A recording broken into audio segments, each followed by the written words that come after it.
नमस्ते है। फेरि आज एउटा सानो भ्लग आयो। यो चाहिँ आज अब भर्खर खानासाना खाइसक्यो है। यतिखेर 12:30 हुन लाग्यो यताको।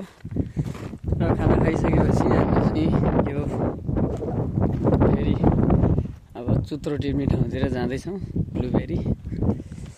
अब हामी दाइ र म चाहिँ दुईजना आयौँ, अरू साथीहरू पछाडि हुनुहुन्छ। आज धेरै छैनौँ, हामी जम्मा 6-7 जना 8 जना छौँ। अनि आजको खासै फ्रुट पनि राम्रो छैन, त्यही हो आज धेरै टिप्न सकेको छैन। अब फ्रुट भएको ठाउँमा अलिक धेरै टिपिन्छ।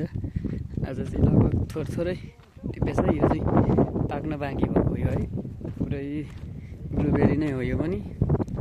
यस्तो छ अहिले, यस्तो हुन्छ। भोलि पर्सि पाकेपछि यसको मूल्य छुट्टै छ। यहाँ यस्तो छ, यहाँ यो चाहिँ टिप्ने हो हामीले। जस्तै यस्तो छान्नुपर्ने छ। आज चाहिँ यस्तो एउटा बोटमा एउटा यस्तो यस्तो छ। आज चाहिँ हामीले यस्तो एक दुईवटा छान्ने मात्रै हो। यो भेराइटी छान्ने मात्रै हो, खासै फ्रुट छैन। त्यस्तै हो। अब 8 घन्टा 10 घन्टा 12 घन्टा ड्युटी गऱ्यो, घर गयो, खाना पकायो, खायो, सुत्यो, बिहान उठ्यो, खाना बनायो, झोलामा हाल्यो, टिफिनमा हालेर लिएर आयो, खायो, फेरि ड्युटी गऱ्यो। यस्तै चल्दैछ है त सबैजनालाई। यही हो पोर्चुगलको जिन्दगी। सोचेको भन्दा धेरै फरक रहेछ। सबैजनाले बुझेर जानेर मात्रै आउनु भन्न चाहन्छु म चाहिँ।